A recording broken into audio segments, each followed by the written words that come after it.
Hi, everyone. My name's Henry. It's nice to see all of you here with us today. I see a couple of familiar faces. We have a couple of attendees who have been joining us for quite a number of years now, but I'm also seeing some new names. If it's your first time joining our lecture series, welcome. The UP Diliman Department of Philosophy hosts the UPD Oxford and UPD Cambridge Philosophy Lecture Series every year. We host one lecture series per term with the goal of promoting analytic philosophy and particularly topics which Filipino philosophers or students normally don't have access to. So I know that philosophy of action is not a very well studied field in the Philippines. So for our first of four lectures this term, or this semester, we have Professor Will Hornett. He's from the University of Cambridge, and he is, I guarantee you, one of the best lecturers here. So Will is an absolutely fantastic lecturer, and we are extremely lucky to have him. So we have a master of ceremony for today.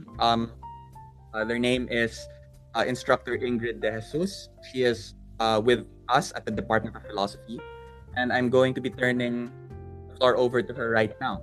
So go ahead, Ingrid.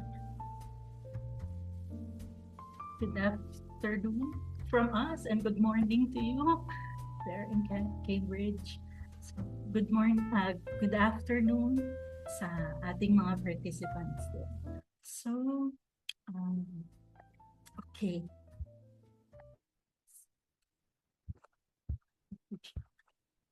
So, again, everyone, I'm Ingrid and I will be your host for today's online lecture. On behalf of the UP Diliman Department of Philosophy, I welcome all of you to this year's UPD-Cambridge Philosophy Lecture Series. We are grateful that you all could join us for what promises to be an insightful discussion. Before we officially start, I just want to confirm, can you hear me clearly? So, Not that so.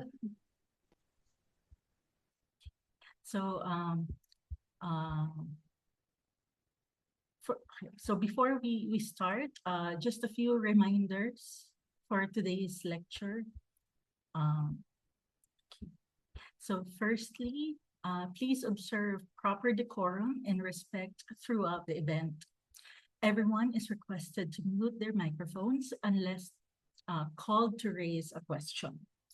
After the lecture, the floor will be open to those who have questions or clarification. Now, in the previous installments of the UPD Cambridge Philosophy Lecture Series, we hosted 4 philosophers from Cambridge. In 2024, Dr. Milena Ivanova spoke on the aesthetics of science, and Dr. Alex Carter spoke on Wittgenstein and post-truth. Last year, Dr. Tom McClellan spoke on the nature of the self, while Dr. Matt Farr spoke on living in directionless time. For this year's lecture series, we will be having another 4 philosophers to deliver another set of thought-provoking thoughts. To guide us through this series' first philosophical journey, we would like to introduce now one of the most prominent and prolific writers on the matter of philosophy of action, Professor Will Hornett. Professor Will Hornett is a philosopher of mind and action who has worked at the University of Cambridge since 2022. He is also affiliated to the Center for the Study of Perceptual Experience at the University of Glasgow and has written about the senses, habit, agency, and control. Everyone, let us all welcome Professor Will Hornett. Thank you so much, Ingrid, for those very lovely words, and for Henry as well. Yeah, it's really lovely to be here and to talk to you all today. And thanks to everybody for coming. Yeah, let me just sort myself out. Can you see my slides? Yeah? And if I move forwards, you can see it move. Okay, wonderful. Okay, so let me just say thank you again for the really lovely words. Um, I hope I can live up to them. So yeah, and I hope to I'm really looking forward to the discussion later as well, especially from the student responders. So let me just get going. So this is a paper that's um, just come out, actually, maybe 2 weeks ago, but it's a project which I'm going to be working on for quite a long time. So that's one of the reasons I'm still looking forward to present it because it's something I want to get lots more feedback on, so I can work on it in the future because I think there are lots of unresolved issues here. So it's called the form of agency, and I want to just start off like this by presenting a sort of big picture of the state of the field or the state of the discussion about agency. And once I've presented some of the bigger picture, I will I'll tell you a bit about what I want to do. So there's a debate in philosophy about where agency begins in nature, and quite a lot of philosophers really want to say something like this, that the agency is a distinctively rational phenomenon. It's the kind of thing which mature human beings have. It's the kind of thing which is primarily manifested in reflective deliberation about what to do, perhaps particularly in moral cases where we're wondering how to weigh up our values. And it's something that you really only find in very sophisticated, animals like mature human beings or perhaps some aliens, but really you're not going to find agency anywhere else because other animals are too simple, and agency is a complicated rational phenomenon. That kind of view you find amongst Kantians in particular, but I think it's also just quite common, especially throughout ethics. But you might think that it's sort of a demanding view of agency, that why should agency be limited to just those cases where somebody can reflectively decide what to do based on their values? So you might think that actually agency is something that a little bit more widespread throughout the animal kingdom, that maybe it does have something to do with the mind. Maybe it has something to do with having a subjective perspective on things, being able to determine what you're doing according to some kind of sense of what's good or bad, but not especially a rational or reflective sense. Perhaps it's the kind of thing that rabbits can have. Rabbits feel pain and pleasure, have some sense of what's good or bad for them. That's why they eat some things and avoid predators. And so you might think, well, actually, agency is spread throughout the animal kingdom and isn't limited to just rational, mature human beings. But you might think that even that is a little bit demanding. After all, it does rule out an awful lot of behavior. So some people like Tyler Burge and Furman Fulda have argued that actually, even with very simple biological organisms like paramecia, which are kind of bacteria, or maybe plants, that all of these organisms actually have a kind of agency because they all respond sensitively to biological and evolutionary pressures on them, which are governed by natural norms. There are certain things that are good for bacteria, and there are certain things that are bad for bacteria, and they respond reasonably flexibly to the good and the bad. Even though they don't have internal control systems, they're definitely not rational. They their behavior seems to be governed by natural norms, and people like Burge and Fulda think that that's going to be sufficient for them to be agents. And you might think, well, that's about as low level as we can go, that there's nothing more low level as a view of agency than that. If you thought that anything more simple than a bacterium was an agent, then you'd be making some very big mistake. But I think there's actually a very reasonable view out there which says that agency is just the power to cause a change. And so there's such a thing as inanimate agency. So this is a little GIF of I think it's potassium being put into water, and what happens when the potassium is put into water is it combusts, and you get this bright purple flame, and it spins around. And so the water's coming into contact with the potassium causes it to combust. And so that means both the water and the potassium are agents because they're both involved in this causal interaction. I know there's certainly no rationality there, there's certainly no control, there's certainly no natural norms produced by evolutionary pressures. None of that is in play in the interaction between potassium and water. And yet, some philosophers think that, well, you just don't need any of that other stuff for something to be an agent. All agency is the power to cause a change. And I'm going to call those philosophers minimalists because they have a very minimal conception of agency. So minimalism will be the view that agency is just the power to cause a change. And so when we think about chemical agents, that's not a sort of metaphor. Chemical agents literally are just agents that are simply chemicals. So this is the spectrum of views you can have in the philosophy of agency. You can think about agency as being limited to rational beings, or perhaps extending all the way through to mere chemicals. And it can be quite hard to see how to arbitrate this dispute. So what I'm going to do in this talk is try to find a way to arbitrate this dispute. I'm going to do this by first arguing that minimalism is actually quite a plausible view. And so for some of you, you might have seen the minimalist view on the previous slide and thought, no, that just looks crazy, that can't be true. I'm going to argue that it's actually quite a plausible view, and should actually be our default view. So if you're starting to think about the philosophy of action, you should start by being a minimalist. That doesn't mean you have to end up being a minimalist, but that should be the way we begin our thinking.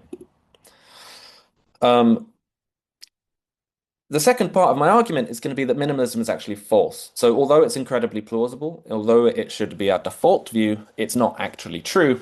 And this is because agency has a different form from the power to cause a change. I'll sometimes call it the power of causality.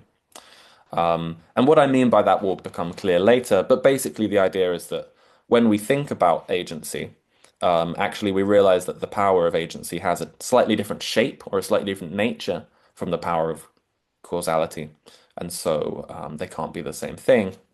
And the way I'll argue for that view is by thinking about the nature of refraining from doing things.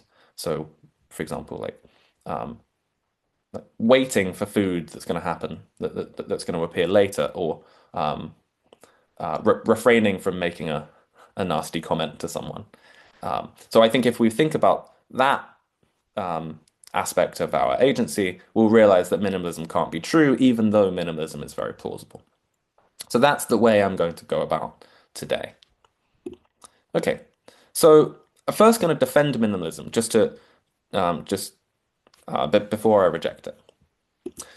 So the way I want to defend minimalism begins like this. I want to point out that an awful lot of people in the philosophy of action literature assume that minimalism must be false right from the outset. So the very first sentences of their work sometimes begs the question against minimalism. So in Josh Shepard's nice book from 2021, he starts with this. I think this is even the first few sentences. Agents are things which do things or which act, but many things do things. So hogweed causes nasty rashes, trees fall and stars burn. And his question is, what marks the difference between these agents and the real agents? Well, that is a question you can ask, but from the point of view of a minimalist who thinks that all of these things are agents, all of these things are real agents, there is no contrast between those things and the real agents. When hogweed causes a nasty rash, that's exercising its agency on you. That's all there is to it. And so in assuming that there's a contrast between hogweed and the real agents, Shepard is just begging the question against minimalism in the first few lines of his book. You get this kind of attitude all over the literature. So Michael Bratman and David Velleman both ask this question: what makes the difference between merely motivated behavior, such as idle nail biting, where I just bite my nails, I'm not really thinking about it, and the cases where an agent itself is involved? Well, that assumes that agents aren't even involved in merely motivated behavior, such as when I bite my nails. Well, that assumes, therefore, that actually agency only manifests in cases where we're not even merely motivated, but sort of involved in planning or rationally deliberating or acting based on our values. And so that's going to rule out any more basic conception of agency right from the beginning. So that also begs the question against minimalism, but also the sort of more biological views too. And finally, just to point out that Donald Davidson, right in the beginning of his paper, Agency, assumes that the question about agency only even arises in the context of a person. So he begins the paper by saying, what events in the life of a person reveal agency? What are his deeds and his doings in contrast to the mere happenings in his history? What's the mark that distinguishes his actions? And when he lists all the things that you might do when you wake up, he says, I poured myself some coffee, stumbled on the edge of the dining room rug, and spilled a bit of coffee. Well, he's there assuming a distinction between actions and the other cases where we cause things to happen. And that assumes, therefore, that agency can't just be the power to cause a change, because if it were just the power to cause a change, then there would be no distinction between actions on the one hand and causings of changes on the other hand, because they would actually be the same things. And so my point is that even beginning to think about the philosophy of action, it seems like people are ruling out minimalist views right from the beginning. Now, you might think minimalism is false. That's fine. I think minimalism is false too. But to do good philosophy, you need to not just rule these views out in the very way you start your contribution. I think we need to do more due diligence. We need to think about these views properly. And you should think, look, lots of actually very good philosophers, people like Maria Alvarez and John Hyman and Anthony Kenny and Anton Ford, lots of these fantastic philosophers have defended minimalism. We shouldn't just rule it out right from the beginning. Now, one response you can have to the situation I've just described, where people have been ruling out minimalism without any argument, is you could have this sort of relaxed response, which I came across a lot when I was first writing this paper, and one of the people who told me to think like this was Anton Ford. So I've put him here, but he's not defended this in print, so I hope he's okay with that. So one thing you could do in response to the what I've just said about the literature is sort of be relaxed about it and say, well, look, why think that the rationalists and the animalists and the minimalists are actually disagreeing? You could think they're just talking about different forms of agency which are more or less specified. So no one's really begging the question against minimalism, and no one's really disagreeing because they're all just talking about the kind of agency that they're really interested in. So Velleman isn't begging the question against minimalism, he's just interested in rational agency, not agency per se, or not minimal agency. And so it's okay. So he's not really disagreeing with anyone with lower level views. And even if they were actually disagreeing, then they shouldn't really be. We should think of ourselves as trying to characterize forms of agency rather than providing like the one true theory of agency. So that's what I'm going to call the relaxed response. And I think that's actually very common, just because when I talk to philosophers, they often tell me that this is how I should think about things. So I think the relaxed response is very attractive. I think that's, maybe we shouldn't just find lots of question begging all around the literature. But there's also something quite odd about it. And so one puzzle about this is the response is apparently in defense of anti-minimalists, because it's a way of arguing that actually those quotes that I had in the last few slides are actually not that bad.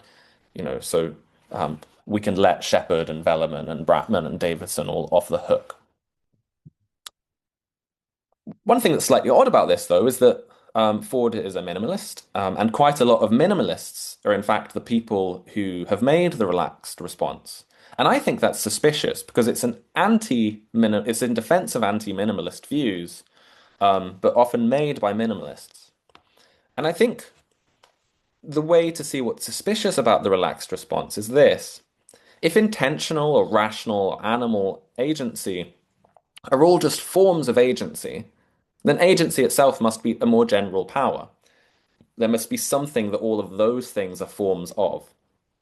Just as if you said that scarlet, ruby, and mauve were all forms of something, you'd have to think, well, what are they all forms of? And the answer is they're all forms of red, because scarlet, ruby, and mauve are kinds of red. So there must be something more general that they're all forms of for them to be forms of agency. And the only answer I can think of what are they all forms of, is that they might be all forms of powers to cause a change. So intentional agency would be a form of the power to cause a change where it's manifested in intentional action. Rational agency would be the power to cause a change which is distinctively sensitive to reasons. Animal agency would be a form of the power to cause a change which is distinctive of animals. And so the relaxed response has the merit of suggesting that actually there's much less disagreement in the literature than I have said, and I think that is attractive. But on the other hand, it seems to actually beg the question in favor of minimalism. As soon as you start to think of rational agency, animal agency, biological agency as all forms of agency, as all different forms of agency, then you have to give some independent account of what it is they're forms of. And as far as I can see, the only independent account you can give is the minimalist account. And so you end up with a picture like this. You have rational agency, which is especially sophisticated, and that will be a form of animal agency, which is perhaps generally less sophisticated, but there are ways that it can be made into sort of especially sophisticated rational agency. An animal agency, of course, will be a form of biological agency. And what's biological agency going to be a form of? Well, it's going to be a form of agency. And so if you're interested in the question, what is agency? The relaxed response tells you that agency is the most general power to cause a change. And so that might be right. It might be that minimalism is true. That's fine. But the relaxed response isn't an argument for minimalism. It sort of assumes that minimalism is true. And so I don't think it's a reasonable response to the way I set out the literature in the first place. And yet, one might ask the question, just with this picture in mind, is there something independently appealing about this picture right here? Is it independently attractive to think of rational agency as a form of animal agency, which is a form of biological agency, which is a form of agency? And I think actually the answer is yes. I think that's actually, once you put it in a diagram like this, I think it's actually very attractive. And this is what I want to say. This is why I want to say that minimalism should be not ignored, not assumed to be false, but actually a very basically the default view. So let me give you my argument for minimalism before I tell you why I think it's ultimately wrong. So the argument for minimalism that I want to give you runs by way of thinking about what gets called Gricean creature construction. So Paul Grice sort of pioneered this idea that one way to understand a complex system is to build stepwise from more simple systems. So because complicated systems are very hard to understand, and what you might try to do is start with a model which is too simple, and then ask the question, what does it lack? What do I need to add to this model to make it nearly like the target system? And then you might add something, see how it works, and think, actually, that's still lacking a feature. And then you try to add features until you build up to the model that you of the system that you are trying to understand, and that will help you understand how it works. So the idea of creature construction is you imaginatively model simpler versions of your complicated creature, like rational human beings, and you start from a simpler version and you see what you have to add to get there. And this is actually very common throughout the literature. So Michael Bratman is understood in sophisticated human planning, but he often starts just by imagining a creature who's literally just caused to act by desires. And he asks the question, well, what's the difference between the creature just caused to act by its desires and us? And one difference is that a creature just caused to act by its desires is always going to be moved by the most recent desire. And so it's not going to have a very temporally extended way of organizing its activities. So this is one reason why Bratman thinks you need the notion of an intention, and he sort of builds up from there. Lillian O'Brien is interested in trying to model intentional agency, and she starts from thinking about bees and what bees are like and seeing what you have to add to a bee to get intentional agency. And Josh Shepard starts from bacteria and sees what you have to add in order to get human agency. So for practical purposes, modeling can start anywhere. That's fine. You can start wherever you want, just because we only have a certain amount of time and a certain amount of knowledge, and we always have to start somewhere. But what you're always doing when you do this modeling procedure is you're always making you're always complexifying a basic causal power. So you're starting from a pretty simple sort of causal power, and then you're making that more complicated so that it can, so that we can understand the more complex form. Now, Gricean creature construction, I think, is a very sensible way to try to understand complicated systems. But when we're faced with all the possible starting points, what justifies starting in the middle of a possible hierarchy? So say I want to understand rational agency, rational human agency. What would justify starting with animals rather than bacteria? Or what would justify starting with bacteria rather than chemicals? Because thinking of agency as starting somewhere in the middle of this hierarchy would require a special argument. So, for example, if I wanted to start with bacteria, I'd have to say why.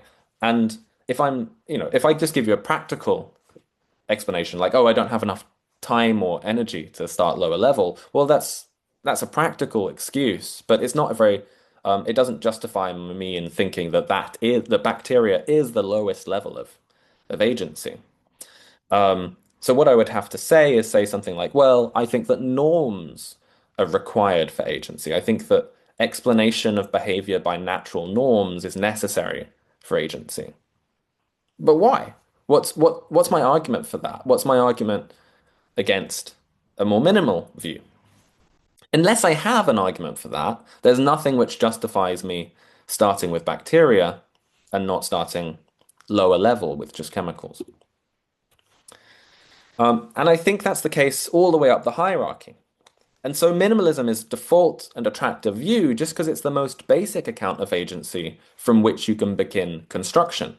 So what you should think is look, the power to cause a change is everywhere in nature.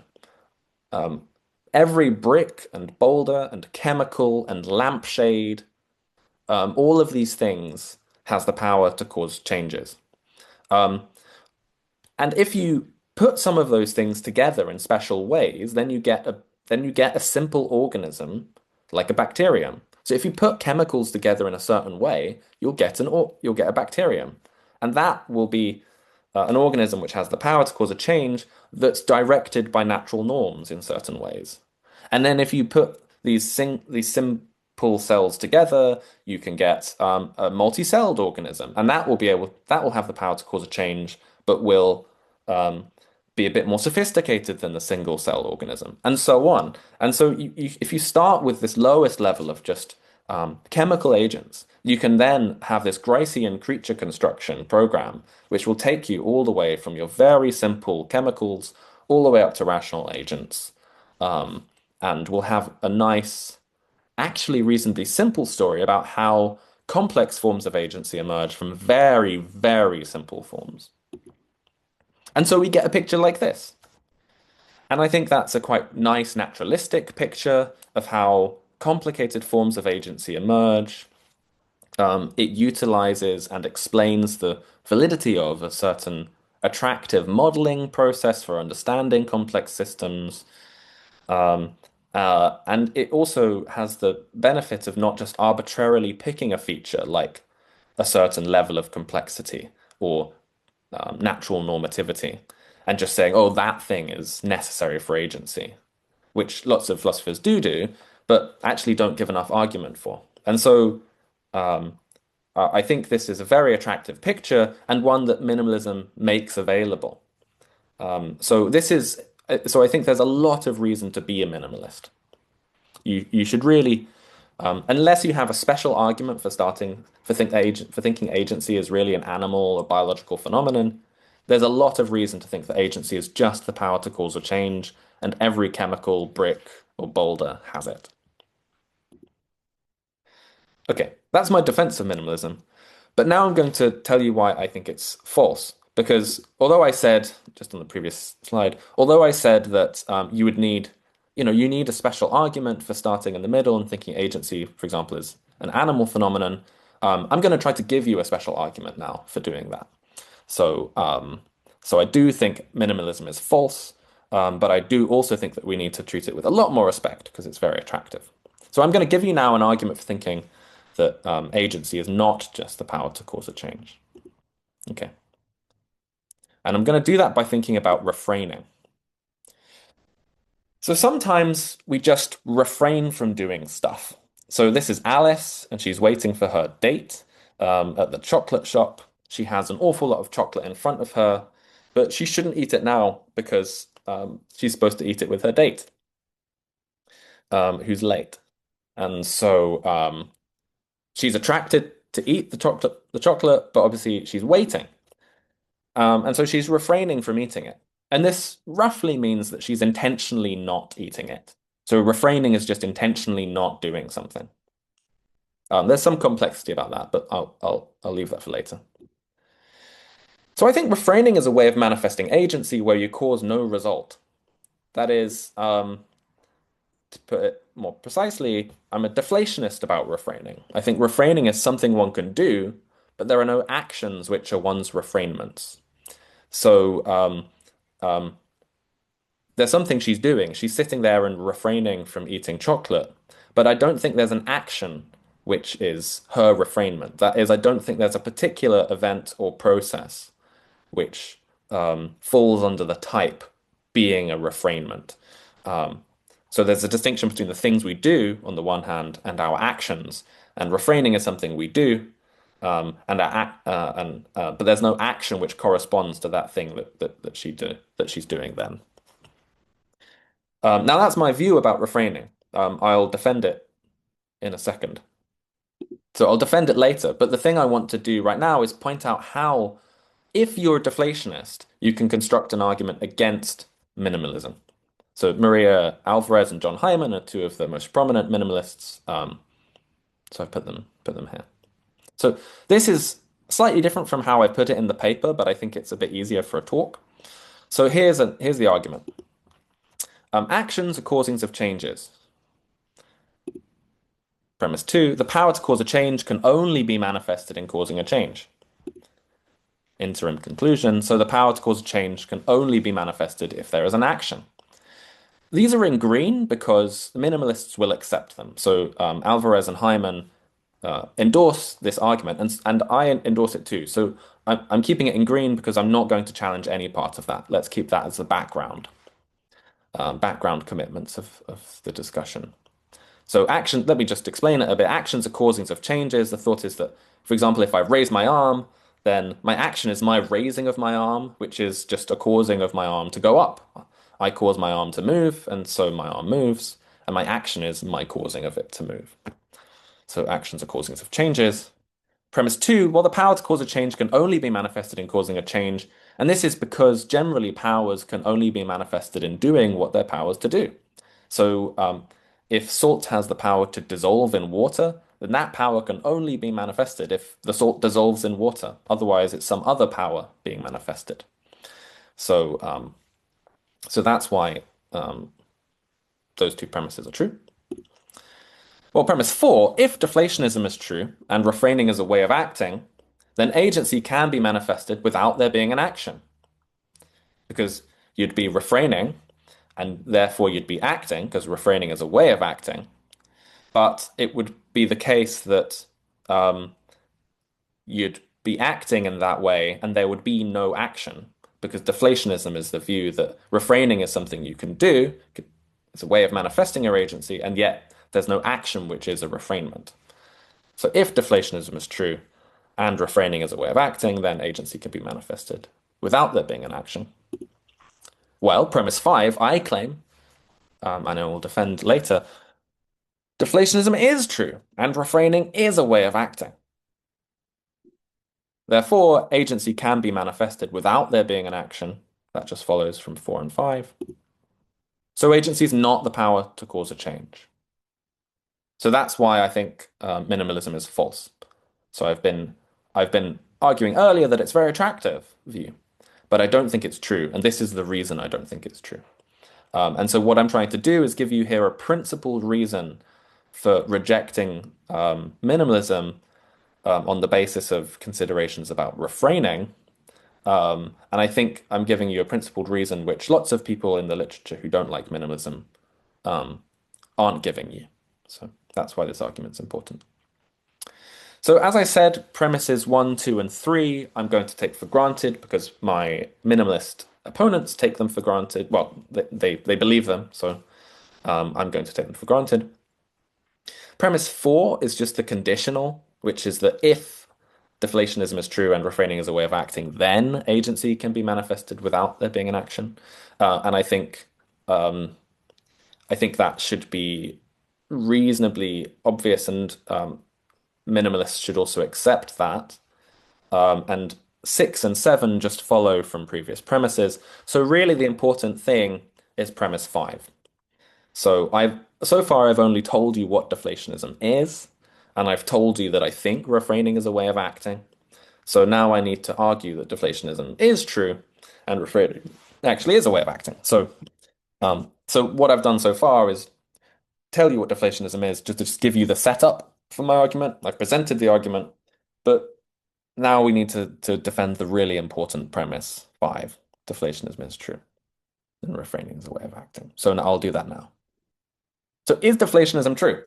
Well, yes.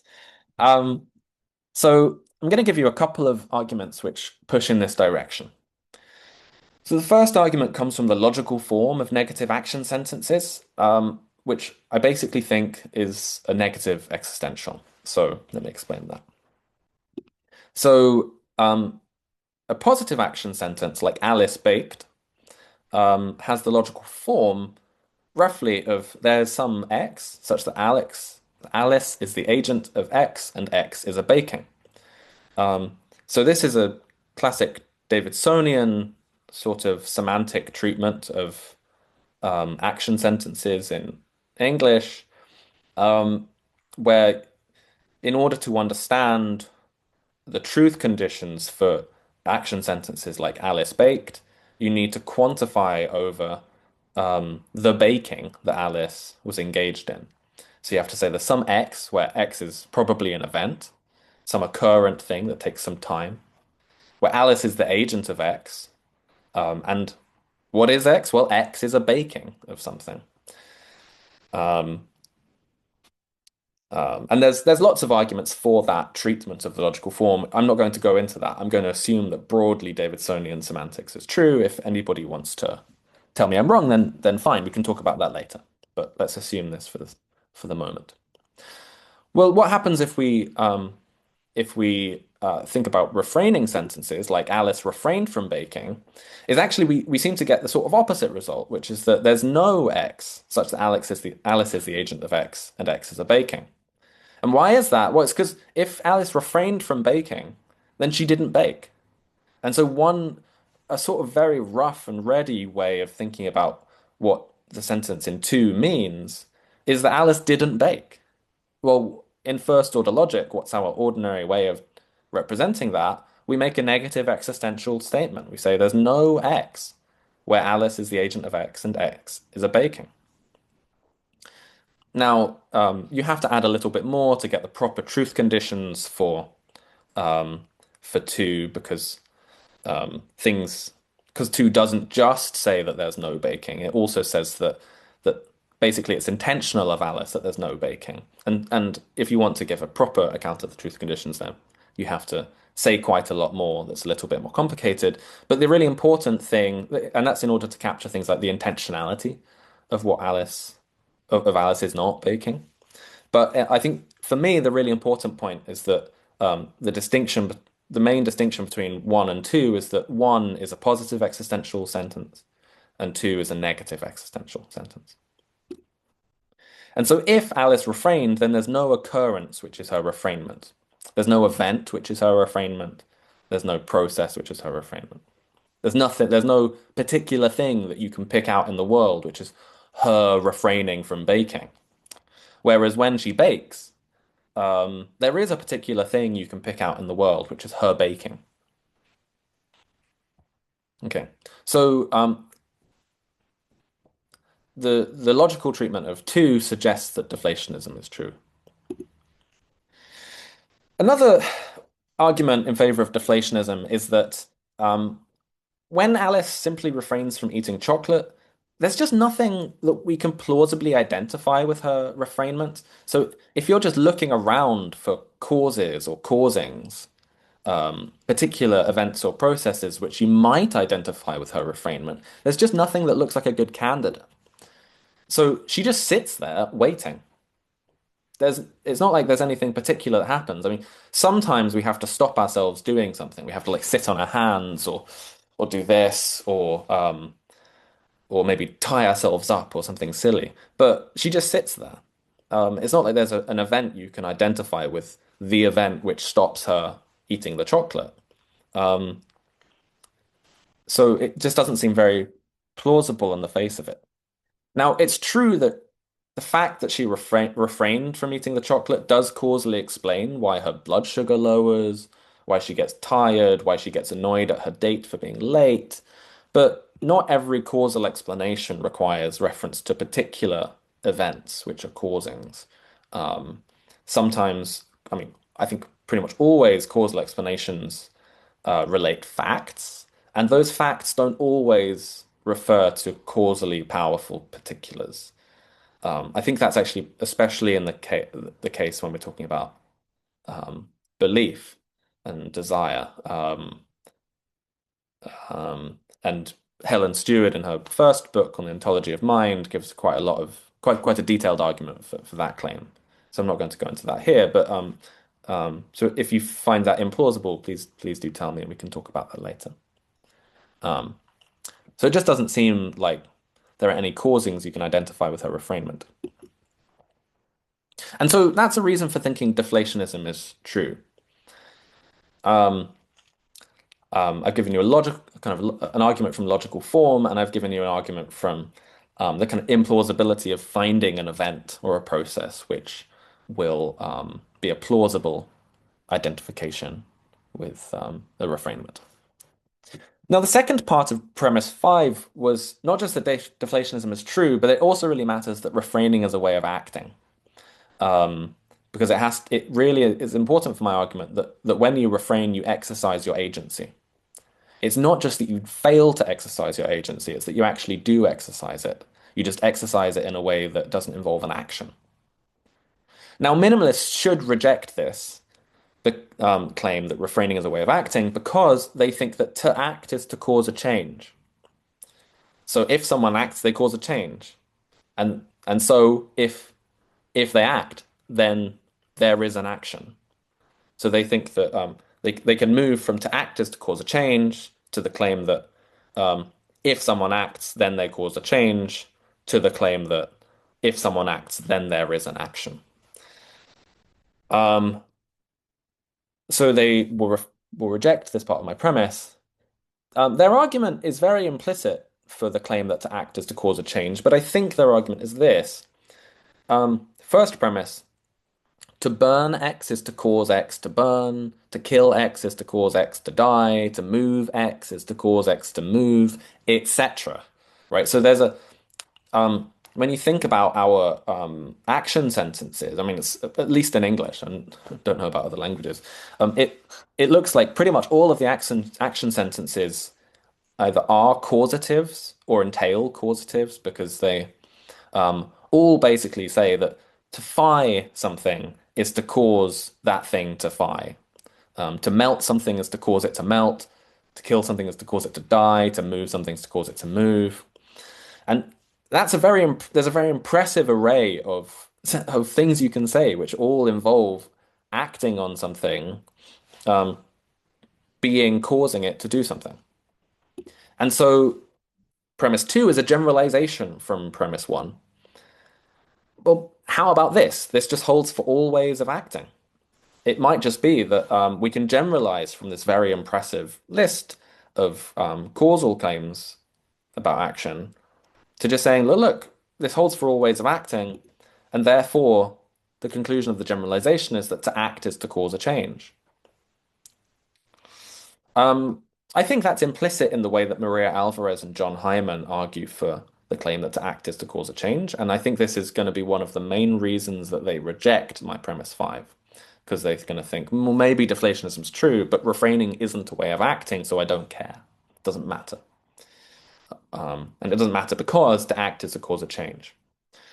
And refraining isn't a way of causing a change, so it's just not a way of acting. Well, this argument is interesting, but I don't think it works because the generalization in premise 2 is only plausible if you exclude refraining from your data. If you exclude refraining from the list of action sentences in premise 1, then yes, you can make a generalization. But on what basis do you exclude refraining from that data? It seems like refraining is quite plausibly a way of acting. We refrain intentionally. We often refrain for reasons. When we refrain, we exercise self-control. We can be blameworthy for refraining. We can be credit-worthy for refraining, praiseworthy. There's a lot going for the idea that refraining is a way of acting. And so what justifies them in making the generalization move in premise 2? It doesn't seem like that's really justified. I think this is really interesting as well, because when you read Hyman and Alvarez and they talk about refraining, it's very clear that they are attracted to the idea that refraining is a way of acting. So they say lots of things which are a bit hedged about refraining. And they say, well, maybe our view is a bit unnatural because it excludes refraining, but we think that's okay. Well, I'm arguing that that isn't okay. I think that they have no reason for excluding refraining from the data in premise 1, but if they don't exclude it, then they can't make the generalization in premise 2. So refraining, I think, we have very good reasons for thinking that it is a way of acting. Okay. Well, the conclusion of that argument, I think, the argument I've just been giving you, is that agency is not the power to cause a change. Agency is a slightly more complicated power because the power to cause a change can only be manifested in causing a change, can only be manifested in changing the world in some respect. But agency can be manifested in doing something which isn't changing the world. It's refraining from changing the world. And so agency can't be the power to cause a change. It's something different. And it's something a bit more complicated than this simple power to cause a change. So it's a kind of two-way power in the sense that it can manifest in ways that entail that there's an action, and it can manifest in ways that don't entail that there's an action. So if I raise my arm, that entails that there's an action, which is my raising of my arm. If I refrain from raising my arm, that doesn't entail that there's an action, which is my refraining from raising my arm, or my refrainment. So agency can be manifested in action-entailing ways and non-action-entailing ways. Whereas if you think about minimalism, if it were true, then agency could only be manifested in action-entailing ways, ways that entailed that there really was an action. And this means that agency if I'm right, is categorically different from the power of causality. It's a bit like, you know, a square peg in a round hole. If the round hole is the power to cause a change, then the square peg is not going to fit. It's got a different sort of shape. It's a bit more complicated, and they're categorically different sorts of things. So that's why I think minimalism is false. I think minimalism is false because agency has a structure which the power of causation doesn't have. And the structure is this sort of two-way structure. Now, the next question, once you've settled, let's just assume I'm right about that. The next question is what has agency then? Which things are agents? All I've told you so far is that agency is the power to cause a change, and the power to refrain from causing a change. So which things have that power? Well, I think it's basically the animals. I think basically animals have the power to cause a change and refrain from causing changes. Um, and I'm going to call it the power of discretion. I think discretion is a pretty good word for this power. And basically, animals, we have a lot of evidence for thinking that pretty much all of the animals have the power of discretion to organize, order, and direct their lives. So this is a view that's very similar to the view that's been defended by Helen Stewart in lots of her work. So let me say a little bit about animals. So why animals? Well, firstly, I just think we have ordinary observational evidence that animals in general are agents. They can move themselves around and refrain from moving themselves around. So, for example, just picking octopuses, they use saltatory search patterns when they forage, which just means that they move forwards, pause briefly, observe their surroundings, then typically change direction. So any animal that's looking for food or avoiding a predator or hunting a prey is going to sort of move around and then maybe want to go for something and then stop and then go in a different direction in order to better find food or to better avoid avoid predators or to better catch prey. If you just look at an animal, you can see it moving and then stopping and then changing direction. So we have ordinary observational evidence that animals have discretion. And also, if you wanted psychological evidence, then there's quite a lot of that as well. So delayed gratification experiments in human beings, you might be very familiar with the marshmallow experiments where you tell a child, look, you can have this marshmallow now, or if you wait for 5 minutes, you can have two marshmallows. And children then sit there and try to wait for the marshmallows, and basically we get better at this as we get older, so we get better at delaying gratification for later. And this shows that our discretion is something we sort of develop as we mature. But these kinds of self-control tasks, and pretty much every animal that's been studied, apart from pigeons, passes the self-control tasks really well. So cuttlefish, chimpanzees, orangutans, some monkeys, corvids, and parrots, and I think a bunch of others as well. So pretty much all of the animals that have been studied pass self-control tasks very well, which suggests that they can refrain from doing things, and that suggests they're agents. One interesting final feature of my view is that it has nothing to do with norms and normativity. So a lot of people like Tyler Burge and Furman Fulda are really impressed by simple organisms' sensitivity to natural norms, like bacteria. And the sensitivity to natural norms is evidence that their behavior is subject to teleological explanations, explanations in terms of the purposes that those bacteria have, mostly evolutionary purposes. But I think that although it's very interesting, it's not evidence of agency, because it isn't evidence that paramecia have a power with this two-way structure. It's completely consistent with the thought that they just have the power to cause changes, where that power is subject to normative or teleological explanations. And it's not evidence that they can refrain or wait or redirect their behavior. All it is evidence for is thinking that they that their behavior is governed by norms. And that's super interesting, but that's not sufficient by itself to show that they're agents, I think. Okay, so what the minimalist gave you was a picture that looked like this, and it is undoubtedly an attractive picture. But what I've argued really is that we do have reason to start somewhere in the middle and to think that it's not that agency is down here at the bottom, found in every chemical, but rather agency begins somewhere around here in the natural world. So I'll stop talking and just thank you very much for listening. And I'm really looking forward to hearing what you all have to say about this. Thank you very much.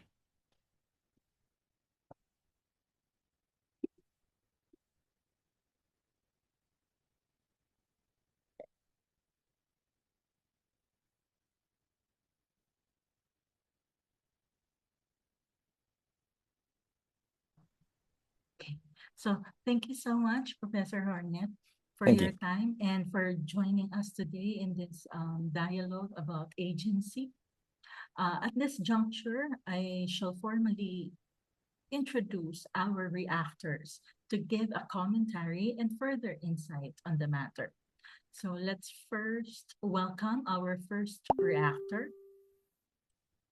Ron Joshua Imperial is an MA philosophy student in the University of the Philippines, Diliman, where he graduated summa cum laude from the BA philosophy program in 2025.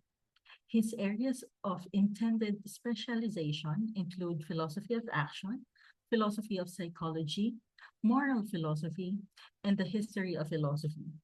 He is interested in the philosophies of Ludwig Wittgenstein, Peter Gage, Cora Diamond, Sabina Lovibond, and the Oxford Wartime Quartet, namely Mary Midgley, Iris Murdoch, Philippa Foot, and especially G.M.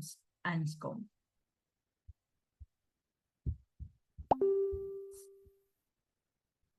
Thank you, So Dr. Hornett.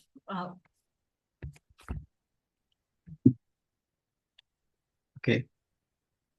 William Hornett's article exemplifies the principle of charity, which we commonly uphold in the analytic tradition.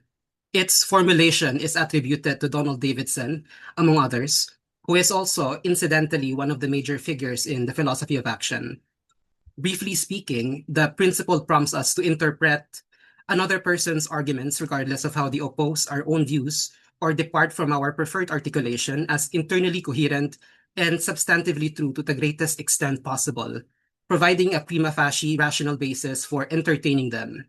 Not only does this make dialogue or dialectic possible, but it may also strengthen and inform our later counter-arguments to the degree that they are even agreeable to the other. Hornett's move from defending minimalism against various criticisms to refuting the fortified elucidation of minimalism excellently shows this. Some of us may be reminded of Aristotle's method of dialectique or dialectic when reading The Form of Agency or when listening to the lecture. The method begins with a doxography, or a survey of the prevailing reputable opinions of other philosophers on the matter. Careful analysis of these opinions reveals puzzlement stemming from contradictions and other tensions. Combined with the charitable treatment of these opinions, these conflicts surface not due to misunderstanding or talking past each other. Rather, understanding these opinions leads one to realize the pitfalls of these opinions. But we do not merely learn not to repeat their mistakes. We also learn to appreciate what makes them attractive. We may then incorporate this attractiveness as much as possible into our alternative, but without echoing the previous mistakes. The relaxed response is attractive. It aims, so to speak, to make no enemies. It assembles various theories of agency, for instance, a theory that considers inanimate substances as agents, and a theory that considers rational beings as agents, by claiming that these different theories are concerned with different forms of agency. But an unavoidable question remains. What is agency in the various forms of agency? Not to mention, these different theories of agency may be contrary to each other. Theory X may not only argue for recognizing rational beings as agents, but also that only rational beings are agents, refuting other theories of supposedly other forms of agency that consider non-rational beings, much less inanimate substances, as agents. But what is the reason for demarcating agency with rationality? Without good reason and with mere intuition, the demarcation is arbitrary. One can be reminded of Aristotle's puzzle about the one and the many, leading to his metaphysical quest for being qua being. One also notices the similarity with Gottlob Frege's puzzle of identity in sense and reference, leading to his quest for the logical referent of various thoughts expressed in sentences. And of course, one can be reminded of Elizabeth Anscombe's puzzle of relevant descriptions, a fundamental puzzle in the philosophy of action, which seeks to find the uniting form of the single action under many descriptions. Raising my hand and getting your attention are both descriptions of the same action, but what unites them? As for the form of the different forms of agency, minimalism is an attractive theory. It offers a non-arbitrary threshold of what can be considered to be the most general consideration of what an agency is, to avoid contradictions between different particular forms of agency. But as Hornett argues, if minimalism only considers agency as a power of causation, then it fails to consider refraining, and you cannot reduce the latter from the former. Thus, Hornett's alternative of agency as the power of discretion defeats not only minimalism, but also the relaxed response, among others. Notably, the power of discretion can accommodate both causative action and non-causative refrainments. But I wonder whether certain theories of causation, most remarkably David Lewis's counterfactual theory, can suggest that at least some refraining is causative. Agency as the power of discretion has an interesting implication, not only on agency specifically, but also in the general trajectory of the philosophy of action. There are two major figures in the history of contemporary philosophy of action, Elizabeth Anscombe and Donald Davidson. Anscombe's book, Intention, is regarded as the foundational work on the philosophy of action and was even praised by Davidson as the most important treatment of action since Aristotle. While influenced by Anscombe, Davidson departed from her anti-Humean, anti-causal, intention-central, and reason-based analysis of action by advancing that primary reason constituted by pro-attitude and belief causes action. Davidson's causal theory, commonly regarded as the standard theory, dominates philosophy of action. This causal theory faces a difficulty when confronted with cases of refraining. If refraining is intentional, yet does not consist in the occurrence of any event nor causing the lack thereof, it is unclear how it can be accommodated within an event causal framework. One might attempt to respond by incorporating the intention to refrain into the primary reason and maintaining that this primary reason causes the relevant action. However, this response appears unstable. For if the content of the intention is precisely not to bring about certain occurrence, then it is unclear what event the primary reason is supposed to cause. To posit that it causes some associated event risk misdescribing refraining as a positive occurrence. But to deny that some doings are not events and not cause is to weaken the core commitment of the causal theory. Perhaps it is high time to revisit Anscombe. Note that following Hornett, I'm referring here to pure refraining and not refraining in the sense of actively doing some actions to stop yourself from doing other actions. Pure refraining is simply not doing any action. In such cases, refraining appears to be both intentional and non-causative. If this is correct, then Davidson's identification of actions with causally explained events is, at minimum, incomplete. It cannot account for a class of intentional phenomena central to agency itself. This suggests that Anscombe's approach, which does not reduce intentional action and refraining to event causal explanation, may be better equipped to accommodate the range of agency, especially including discretion in refraining. This is, of course, not to say that Anscombe can wholly accommodate the form of agency we have now in view, since discretion may still involve causative action as understood in the causal theory. Rather, my modest observation is that refraining can be described, and these descriptions can be formally ordered, similar to how Anscombe does to action descriptions in Intention. Why didn't you reply to his message? Because I am not escalating the tension. Why? Because I am avoiding conflict. Moreover, we can also see how refraining may interact with our actions. Why are you eating this early? Because I'm not eating later. Why? Because I'm fasting. This is to say that Anscombe's philosophy of action may not be limited to positive actions, but may also include refraining. If so, then the domain of philosophy of action, properly understood, extend beyond causally structured events to include intentional non-doings that are intelligible through their place in the formal order rather than through causal production. But does not Anscombe's philosophy of action undermine the power of discretion as an animal phenomenon? Admittedly, Anscombe largely concerns herself with human actions in intention.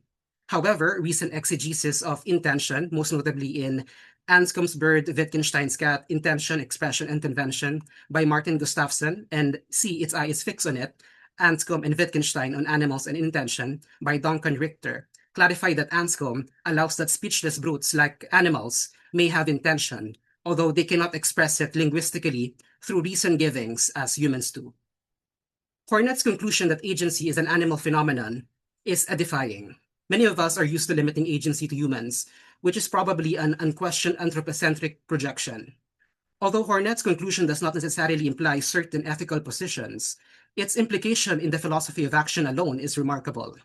Some of us may have the initial aversion or even disgust at being grouped as agents together with other animals. But what Hornett offers us is not necessarily reductionist. Humans may realize the power of discretion differently from how non-human animals do, or more accurately, different animal species may realize the power of discretion differently from how other animal species do. Yet it remains that we have the same form of agency. And as Mary Midgley famously introduces her magnum opus, Beast and Man, we are not just rather like animals. We are animals. Thank you.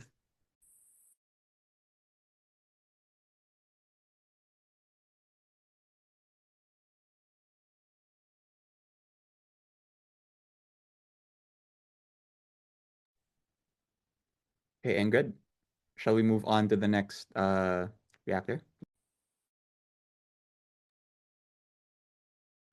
Thank you so much, Mr. Imperial, for your interesting commentary.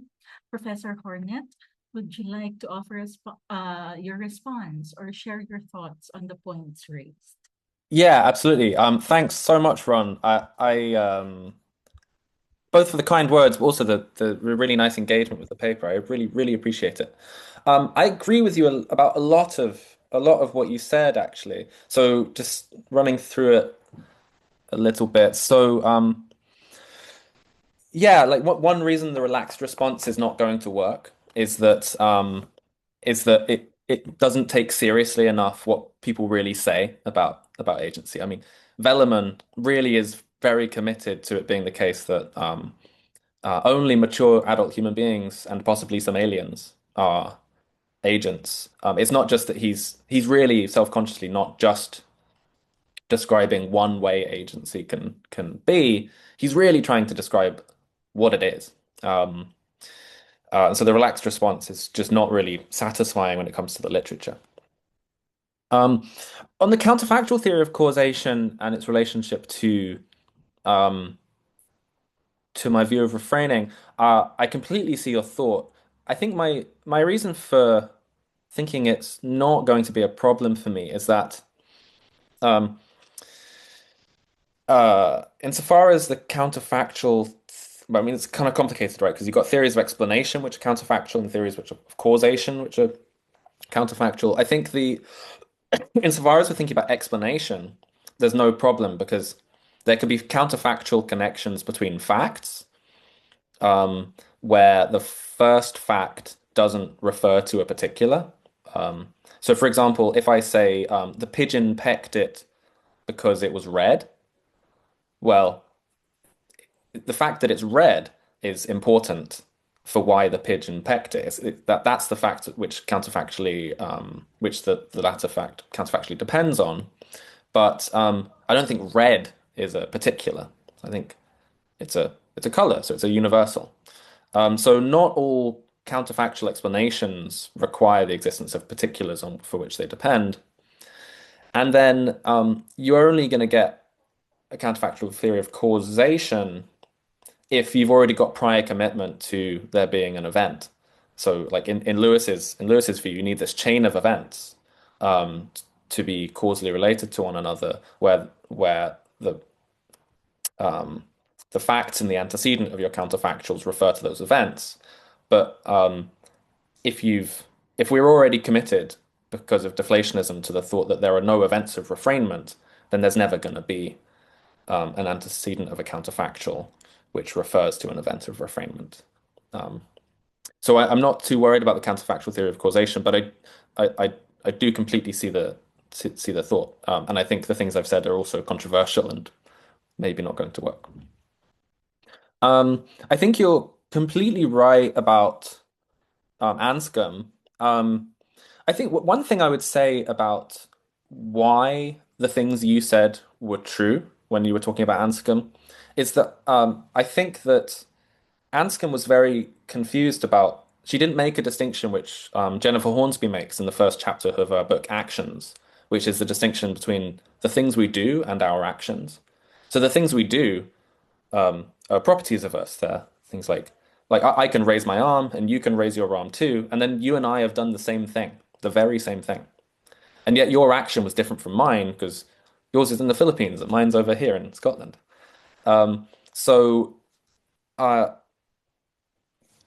once you've distinguished between the things we do and our actions, I think you'll realize that the things we do are actually what stand in the A to D ordering relations that Anscombe's talking about. And that's why refraining can also stand in the A to D ordering relation, because refraining is something we do.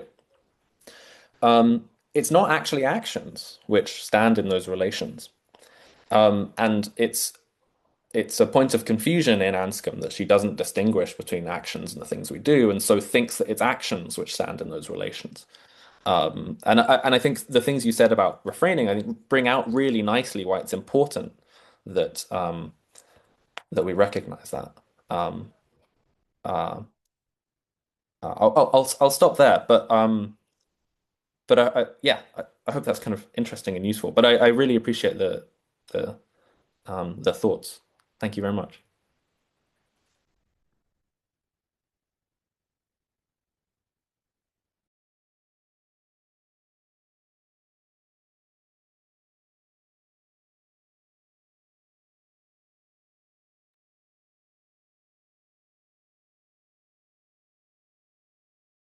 Thank you so much, Professor Hornett, and also Mr. Ron Imperial, for sharing your thoughts and insights with us today.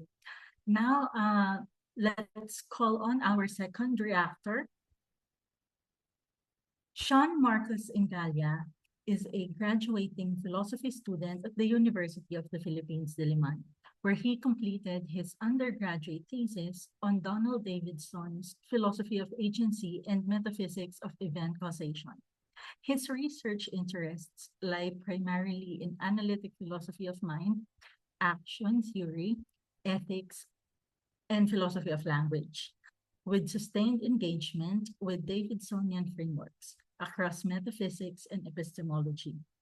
He has published original works and received awards for some of his conference presentations. So I give the floor to Sean. Hello, good afternoon to everyone, and most of all, thank you so much, Will, for such an extremely stimulating lecture of yours, which I found just as pleasing as the paper itself.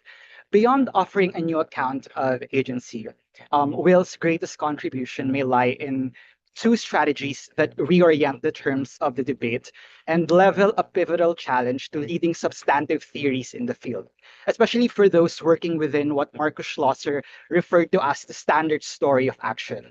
The first one is a dialectical diagnosis. Major action theorists presuppose the falsity of minimalism from the very questions motivating their discussions.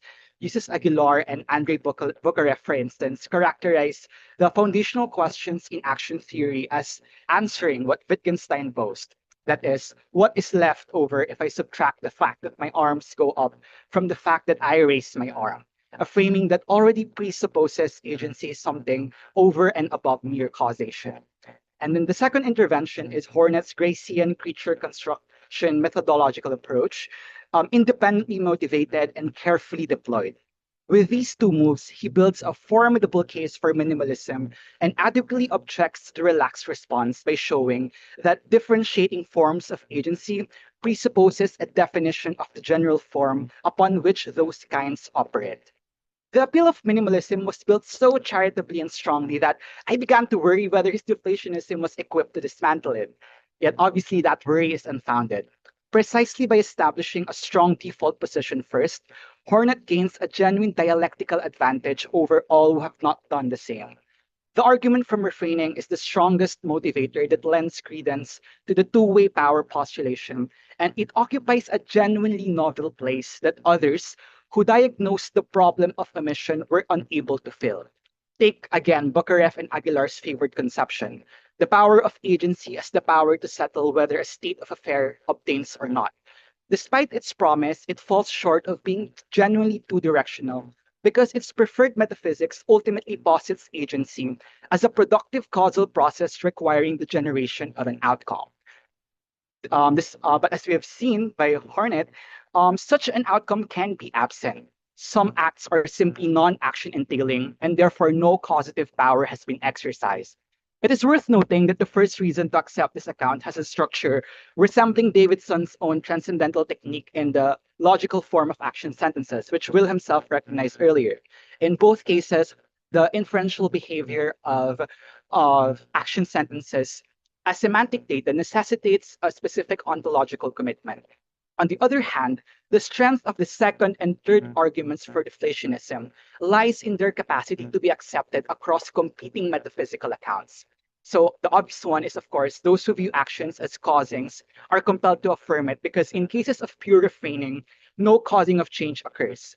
And even those in the broadly Davidsonian tradition will agree because actions, as a subclass of events, are individuated as spatiotemporal changes in objects caused by relevant psychological states. So although there was a mental cause, there is no consequent action understood as an event due to the absence of any change in Alice's body or environment. Although later on, interestingly, in the footnote of the paper, you discharge your neutrality and pledge allegiance to the view that actions are causings rather than causes of change. I take this to situate the position in two broad traditions. So the rehabilitated agent causalism of Alvarez and Hyman, although detached from the problematic doctrine that agents causes their action, and the neo-Aristotelian powers ontology that Joseph Martinez identifies as buttressing recent agent causalist optimism. I would like to ask whether this characterization is accurate, and if so, what it implies for your metaphysical commitments in instances where we exercise the power of discretion in a causal action entailing way. I think these questions matter because they may inherit some of the objections leveled against agent causalisms, even in its rehabilitated form, what Martinez calls its panicky metaphysics drawing from P.F. Strawson. So John Bishop, for example, diagnoses the deeper problem. Even if agent causation is conceptually irreducible, what grounds it ontically in the causal order of the natural world? And I think this concern may be pressing given that part of the initial appeal you built for minimalism was precisely its attractiveness to naturalists. Nevertheless, I think it is an open question that your framework is well positioned to address. So now let me turn to the other productive areas of inquiry that this paper opens, rather than what it definitively settles. So the first concern concerns the relationship between the power of discretion and introspective consciousness. The paradigmatic case of pure refraining mentioned earlier involves an agent aware that refraining is within her power, with such awareness appearing constitutive of the exercise of that power. Yet it is not immediately obvious that animals to whom we otherwise attribute refraining possess the introspective capacity in the same sense, though it cannot be disputed that current evidence point to the behavioral correlate manifesting that power. So I think this invites the question, what is it about the bearers of the power of discretion that enables it to be two-way? So one possible answer, and I raise this as a productive conjecture rather than an imposition, is that it may have something to do with reason's responsiveness and control sensitivity that was also hinted in the paper. If so, I think this would strengthen the argument from Leibniz's law considerably, because the power of discretion would not only be numerically but qualitatively distinct from the power of causality, because its exercise would occur against a background of reasons, perhaps both in the thin sense and thick propositional attitude sense, that could have gone otherwise, a background that causings from the power of causality never require.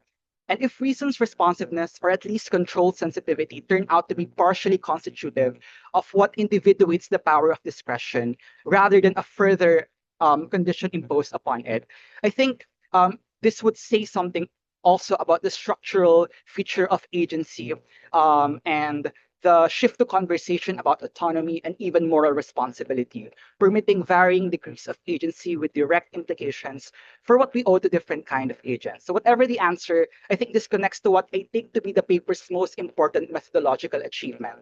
It's recognition that the question of which things are agents is genuinely empirical rather than settled a priori, providing a philosophically principled and empirically applicable criterion that adjudicates disputes about the agency's extent without arbitrary stipulation.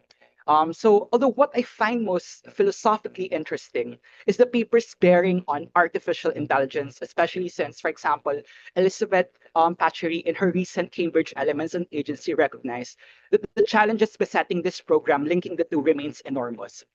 There was a paper also that attempted to bring philosophy of action to bear on AI agency, but it hinges on substantive accounts that your argument already undermines.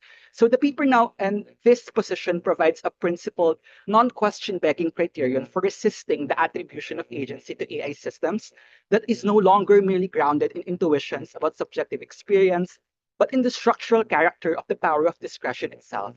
And I think this provision of a new criterion is what I take to be the paper's greatest contribution to the corollary debate.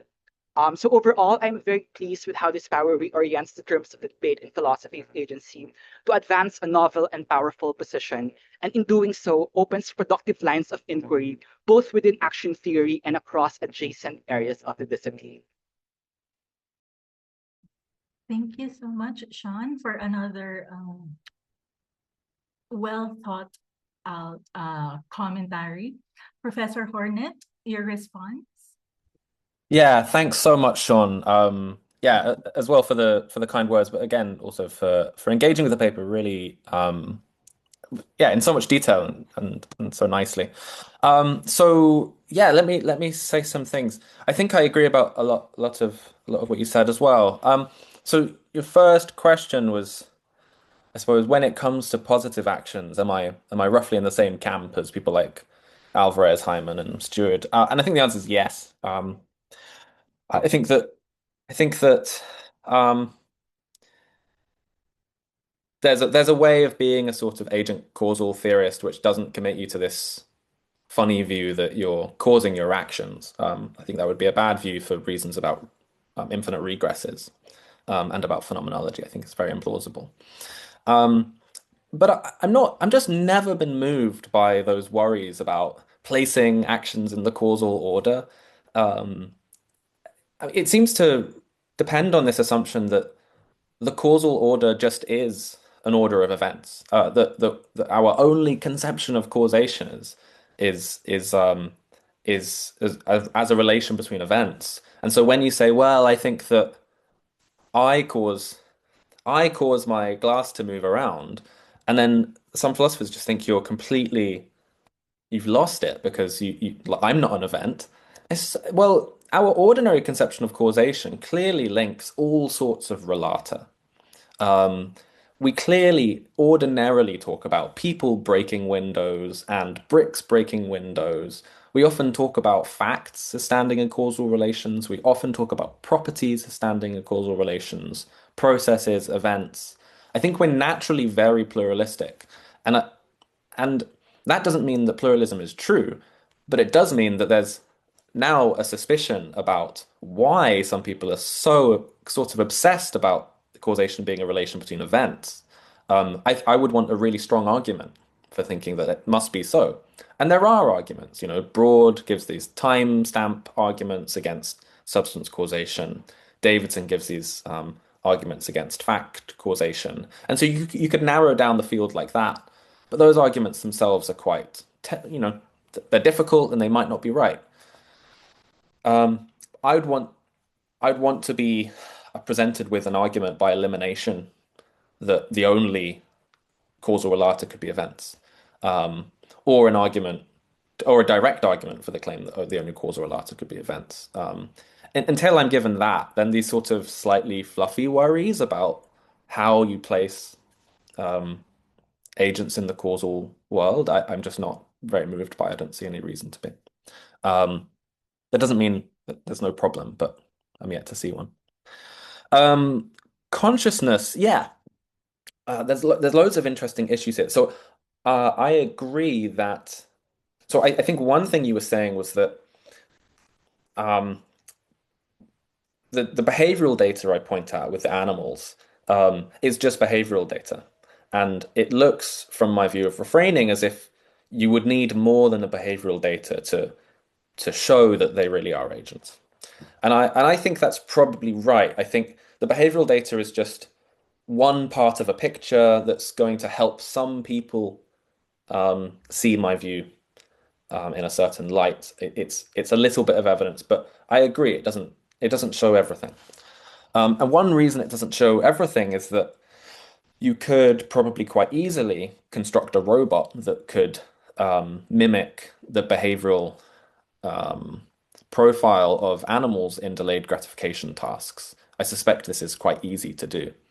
And then one should ask the question, oh, does that mean that that computer would be an agent too? And I think that the answer would be no. So this comes on to your point about AI. So I didn't present this argument today or in the paper, but this is a work in progress thing. But I'll tell you it. Well, think about refraining. I said it must be intentional. Well, what is it for something to be intentional? Well, I actually suspect that Ron and I agree on this. I'm kind of an Anscomian about intention, and I think that to do something intentionally is at least to do it with a certain kind of knowledge of what you're doing. Well, knowledge isn't a functional notion because it requires truth. So it requires something extrinsic to the state of the knower, and functional duplicates. Like you could have a functional duplicate of a knower who wasn't a knower just because what they think they know isn't true. But if refraining is intentional and doing something intentionally requires knowledge, then being a functional duplicate of a refrainer doesn't mean automatically that you're going to be a refrainer. And if all we have for an AI system is behavioral evidence, then the only thing we've got is essentially the thought that it might be a functional duplicate of an agent. Well, that's just not enough evidence. So I don't think that the behavioral data could ever just settle it. And so that's why I don't want to lean too heavily on it in the paper, but I really don't want to lean on it because I think that it's quite important to I think it's quite important to avoid the conclusion about AI agency. So that's something. And then the final thing I'll say is about reason responsiveness and control. You suggested that they might be partly constitutive of agency, rather than just conditions which are sort of laid on top of it. Yeah, I think that probably is true, although that's something I need to think more about. Um, One reason to think that that the picture I've presented might go quite naturally with reason responsiveness and control theories is that those theories would give accounts of what it is that an agent is differentially sensitive to, which would explain in a sort of natural way why it sometimes refrains and sometimes doesn't. Like if a cuttlefish is not eating this food because it's waiting for better food later, well, that's a good explanation. That and it seems like a reason responsiveness kind of account would make that explanation available to us. And if we didn't have that, then we'd need some other kind of explanation. And I think that but I'm not sure how you actually I'm not sure exactly or precisely how you integrate the two bits of the two views. So that's one of the places that I want to work more on in the future. But I'm really not sure. But thank you very much for all of your comments. I really appreciate them very much. Thanks. Thank you so much, Professor Hornett, for your clarifications and response. And also, we would like to thank Sean for sharing his insights and commentaries with us today. At this time, we would like to transition to a Q&A session facilitated by Assistant Professor Mariel Zosa. Ma'am Mariel. Thank you, Ma'am Ingrid. Good evening, everyone, or good day. Thank you to Professor Hornet again for sharing his talk on a recently published work. We're very, very grateful. Before I go on to the Q&A, I'd just like to acknowledge the presence of some of our faculty members from the department who are here. So we have here Sir Kurt Tubera, Sir John Alonso, Sir um, Professor Gerald Franco is here with us, by the way, and Professor Maria Teresa Payungayo as well. So yeah, I guess we can start with, I have a couple of questions from the chat here, but I want to prioritize those who would like to raise their hands first, and verbally give their question out to Professor Will. So the mechanics here are just raise your hand, please. Use the raise hand function on Zoom. I'll call you and then I'll ask you to unmute yourself. So I'll give priority to those questions. So do we have any from the audience right now before I call on? Preferably raise your hand, and if you want to speak through the microphone, I'll ask you to unmute yourself. Are there none? I can start off with, oh, go ahead. Paul, who is our undergraduate student. Go ahead, Paul. Your question, please.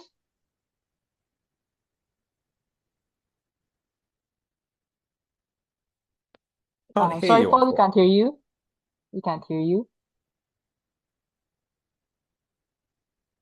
Okay, hello. Can you hear me now? Yes. Yeah. Hi. Good day, Professor Hornan. So I have a question specifically on AI, Yeah. the application of your series, since it's kind of like my primary interest right Yeah. now. I'm interested when it comes to current AI models, like where would the discretion begin? Like current models do exhibit some sort of refraining, right? When they're asked to do what AI models think would be a harmful response, with its internal safety alignment, like the human trainer saying this is not allowed, blah blah blah. So there's some sort of exhibition of refraining an action. Do you think that's already an exercising of the two-way power of discretion, or is it just manifesting some sort of a higher level complex one-way action? What do you think about that? Yeah, thank you very much. It's a good question. So I think it's not, I guess I think it's neither of those because even the second option, you put it in terms of manifesting a kind of one-way action. I don't think it would be an action because it's not got agency. So it's something that might look a bit like an action, or we might be tempted to think of it as such, or the minimalist would think it's an action, but I don't think it is.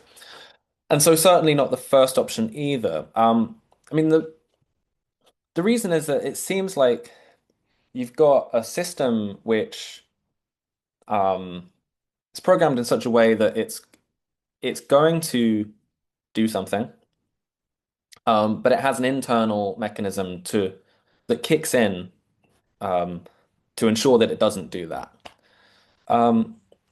Well, if that's what refraining is, then loads of stuff refrains. I suspect that cells sometimes have systems like this where they're like gonna release a certain chemical, a certain amount of chemical, but then there's another system in the cell that is detecting that and then inhibits. Because patterns of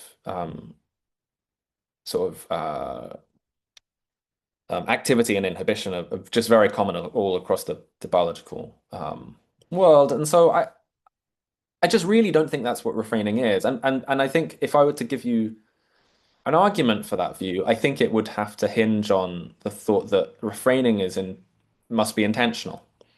And then you could have different theories of what make something intentional. As I said earlier, my preferred view is that to do something intentionally is to do it in the knowledge that you're doing it, where the knowledge that you're doing it is part of what guides you're doing it. So it's practical knowledge. You don't have to believe that to still think that the sort of internal safety mechanisms you're talking about aren't cases of refraining. Even if you thought that doing something intentionally meant being caused to do it by an intention. Well, I guess people these days do think that some people do think that AI have intentions, but then you'd have to look at their arguments for that. And I don't think those arguments are very compelling, partly because they, I think, rely on a slightly naive approach to the evidence. So they'll say things like, well, the AI says it's intending, so it must be intending. And I just don't think that's very plausible. So I think there's loads more work to be done. I've thought about it only a little bit, but I think those are my initial responses. I'd be very hesitant, I think, to say that the systems you described are refraining on that basis. They're doing something structurally similar, but the question is always whether structural similarity is sufficient for being the same kind of thing. Yeah, but thanks very much for the question. Thank you, Professor Wu, for addressing Paul's question. Thank you, Paul, for asking. Is this Ernestus raising their hand? I'll ask you to unmute so you can raise your question to Professor Will. Go ahead. Pleasant evening. Hi. I raised a question on the chat box. Can we speak of refraining as a form of causation, where a cause at a certain level simply overrides another cause on another level, as when the prefrontal cortex overrides the amygdala without necessarily entailing the agency of refraining? So it's just my way of saying, is it perhaps what is most relevant is the frame that you are using to speak of agency? Perhaps we're just being seduced by our anthropic assumptions of us knowing what an agent is as far as we humans are concerned, and it's intentional. However, perhaps we can simply say that a bacterium is very good at refraining from refraining. So do you think it's just a matter of within what frame are you using, for instance, the word agency? For instance, a master who leads the dog, okay, sometimes you'll wonder who's the master. Is it the dog or the master himself? But within a certain frame, we know who the master is because more likely than not, it's the master that overrides the dog. Just asking. Thank you very much. Great. No, thanks very much, Ernestus. It's a difficult question. So I take it there's sort of two points. So the latter point is something about, look, the extent to which our claims about refraining, for example, or agency, are dependent upon a prior framework within which we're thinking, where that framework sort of settles the answers to a degree, and where if you had a different framework, you just have to say something different. Now, I do think that there is something like that going on. I do think that it's difficult. I do think that philosophy must be done within a certain way of thinking already, and the way of thinking is just given to us by our life. You know, here we are, we're human beings trying to talk together and work out how the world works. In a way, it must be the case that our answers to questions in metaphysics are framed by the ordinary ways that we come to ask those questions in the first place. That might sound bad because it might sound like it's kind of parochial, like our answers are not objectively true, but only true given our framework. Now, I don't think that would be a reasonable jump to make, but I do see the concern with it. I feel like, you know, if you're going to do any intellectual activity, you're going to have to do it from within the frame that you begin with, because there's no other one you can pick. So I'm not I'm not really sure where to end up with that, but those are just some thoughts about that framework I do. The first point is about refraining and whether it's really just a case of one system overriding the causal powers of another. It's quite similar, I suppose, in some ways to the previous question. So let me say something slightly different. So as I said, I think refraining must be more than that because it must be intentional. So let me give you one argument for that claim. There's a difference between just not doing something and refraining from doing it. So there's all sorts of things I'm not doing right now. I'm not running a mile. I'm not eating my breakfast. I'm not falling asleep. But I'm not refraining from doing those things either. I'm just not doing them. And there are in the case of not falling asleep, there possibly are, I'm not sure about this. There possibly are causal mechanisms in me that are sort of fighting the mechanisms which might make me go to sleep. Perhaps that's the case. I don't know. Even if it is the case, that wouldn't mean I'm refraining from falling asleep. That just means I'm not falling asleep thanks to those mechanisms. So I think once you see that distinction between refraining from doing something and just not doing it, even when you add in the kind of mechanistic structure that you pointed to, it's not clear that makes the difference up from just not doing something to refraining to do it. So I think the thing you would need is to add intention. When I refrain from doing something, I don't do it, maybe because I want to not do it, or because I don't want to do it, or because I intend not to do it, something like that. And that's when you have a view like that, I think it kind of accounts for all the right cases, and I don't think you. It might be the case that you always need a mechanism of the kind that you talked about, but that would be necessary, not sufficient for the to refrain. Yeah, hopefully that helps a little bit.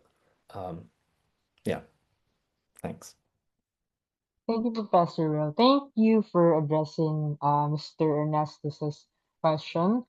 So we have a couple here, but I'd like to prioritize those who are raising their hands first. So, Achilles, I'll ask you to unmute yourself. Please raise your question.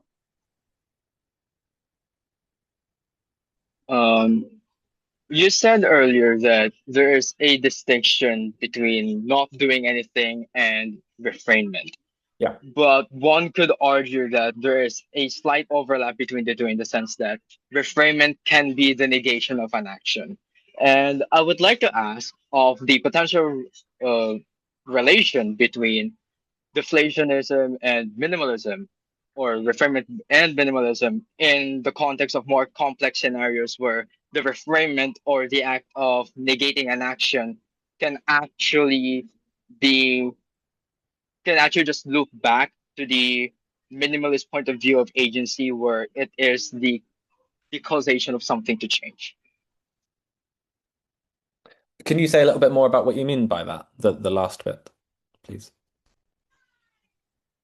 I meant in this sense that when we look at refrainment as the negation of an action in more complex scenarios where, let's say, the refraining from doing something, or the negation of an action, can lead to a more complex outcome than just the outcome of it not happening. I wonder if there is a potential relation between refrainment and minimalism in that context. Okay, yeah, great. So it's true. So I've been focusing today on what I call pure refraining, which is just intentionally not doing something, where you can just be sitting there. It doesn't really matter what you're up to.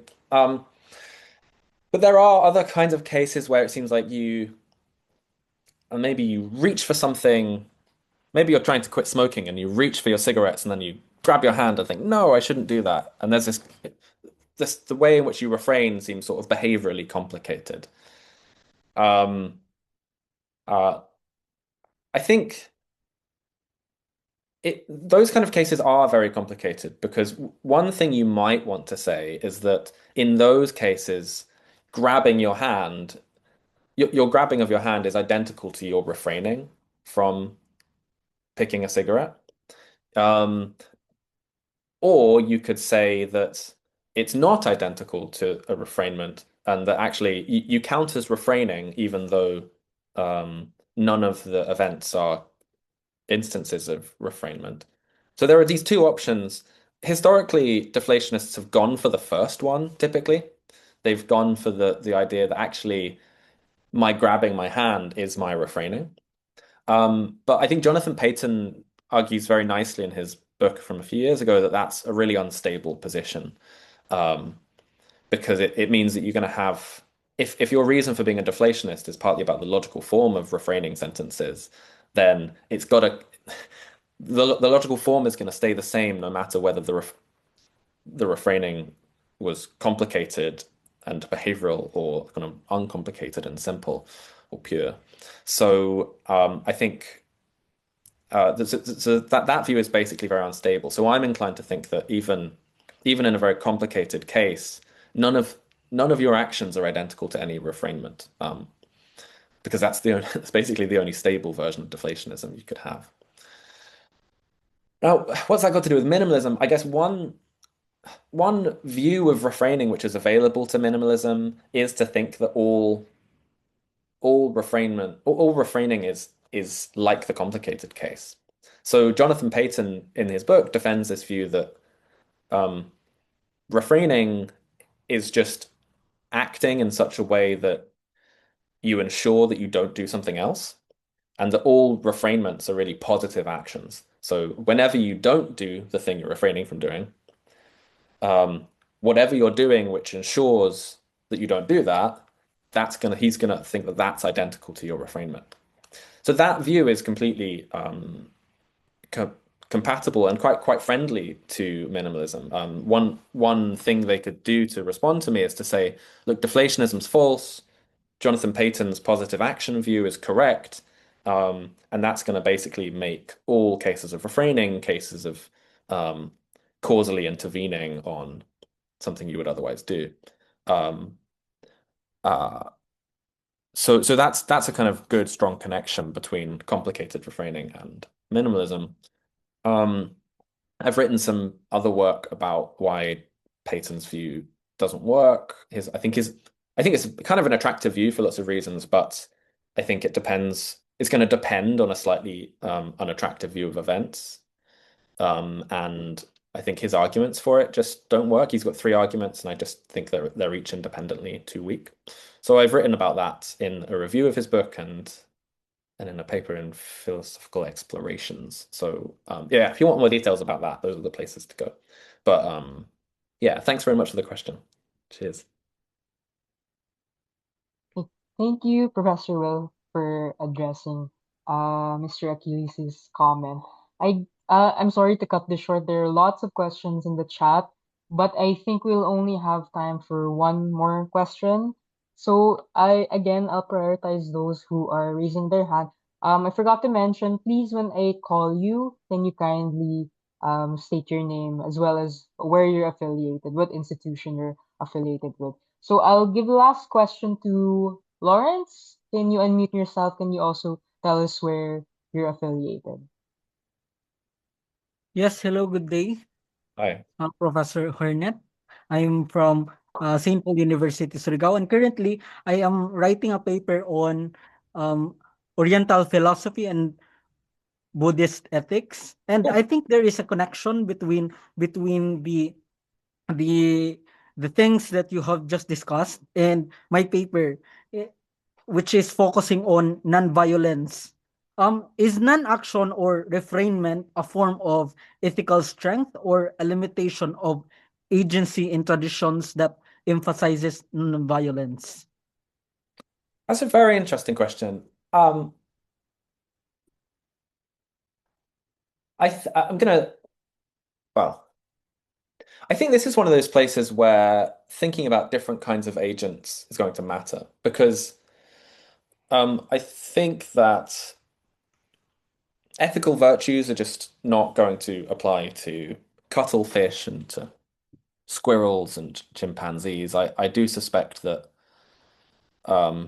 obligation and virtue and vice are probably primarily moral features of human beings, although maybe I'm wrong, but I do hold that kind of view.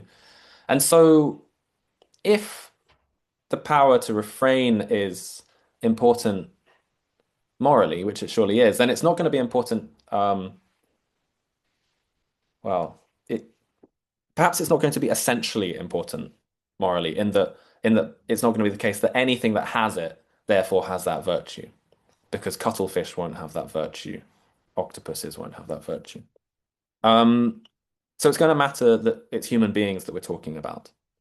But when it comes to human beings, yeah, I think it's surely got to be a kind of virtue to be able to refrain from doing things. Because part of the things about refraining is that I think typically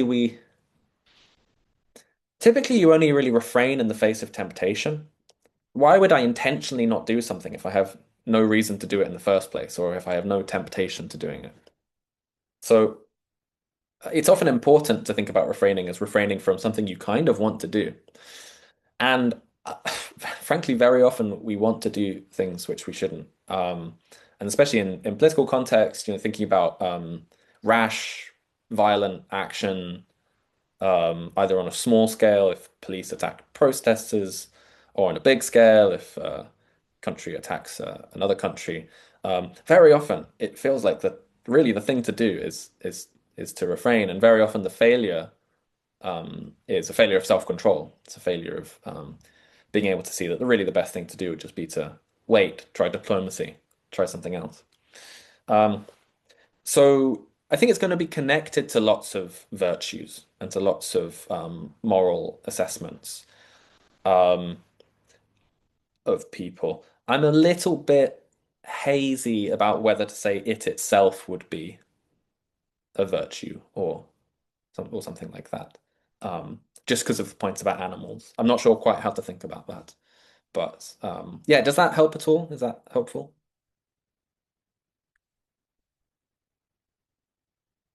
Yes, thank you so much. Okay, thanks very much. Cheers. Great question.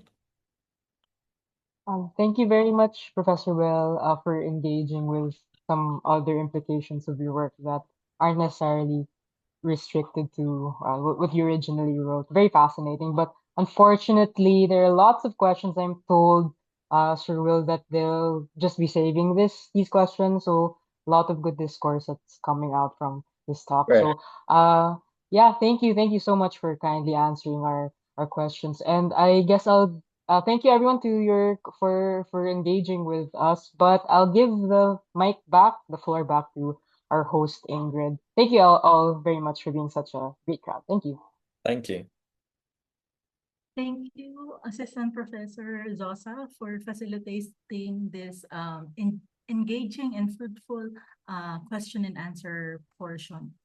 We would like to extend our gratitude to Professor Hornett, to our reactors, Sean and Ron, and to those who asked their questions for this very insightful dialogue today. So, Professor Hornett and others, your contributions have given us a richer understanding of agency in this specific area of philosophical inquiry. So, virtual round of applause for everyone. So, as we close today's discussion, I would like to thank all of you for attending and engaging with us today. And I extend gratitude to the students and faculty members who worked tirelessly to make this event possible. We hope you leave with insights to carry forward in your own studies, practice, and reflections. Thank you for making this event a success. While today's lecture has been truly insightful, the UPD-Cambridge Lecture Series is not over just yet. The series continues on May 11, same time, 5 to 7 p.m. Philippine time, with a lecture by Professor Alexander Bird, who will be speaking on natural kinds of biology. So we look forward to your participation next week. So as we wrap up our today's event, also, I would like to ask everyone to fill out the evaluation form. Your feedback is greatly appreciated and will help us improve our future events. So please kindly fill out the evaluation form. Okay. And the evaluation form is also in the chat box. So speaking of future events, we have one happening tomorrow. So the UP Department of Philosophy invites everyone to a webinar that will be jointly conducted with the Islamic University of Science and Technology. The webinar will be the first activity to be launched under the partnership of UP Philosophy and IUST. The webinar will be hosted via Zoom tomorrow, May 5 from 1 p.m. onwards. So the event is free and open to the public. For a bigger poster, I suggest you follow our or you visit our Facebook page for a bigger poster with the details and the Zoom credentials. So is that okay? So again, I am Ingrid, your host for today. So thank you for attending, and we're looking forward to seeing you all in our future events. Thank you so much. Okay, so before we finally conclude this meeting, I'd like to call upon the project head, Mika Gana, to give her closing remarks.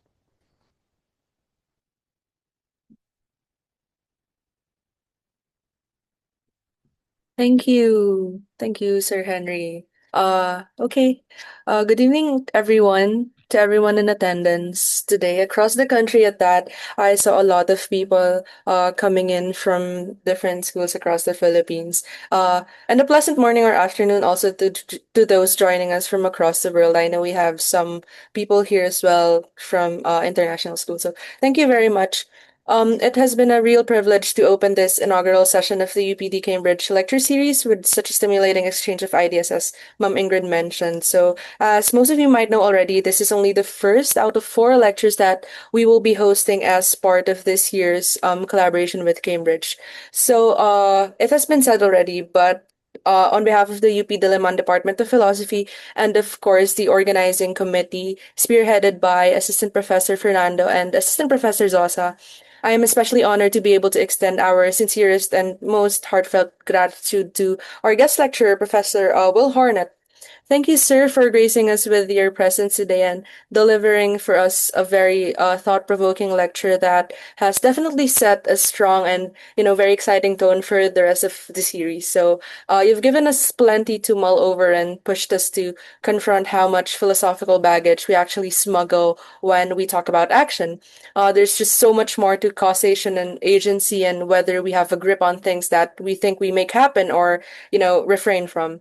As Professor Fernando mentioned, philosophy of action isn't as well tackled here in the Philippines, and we're very fortunate to have been able to host Professor Hornett here and integrate his rigor and genius into our existing philosophical traditions.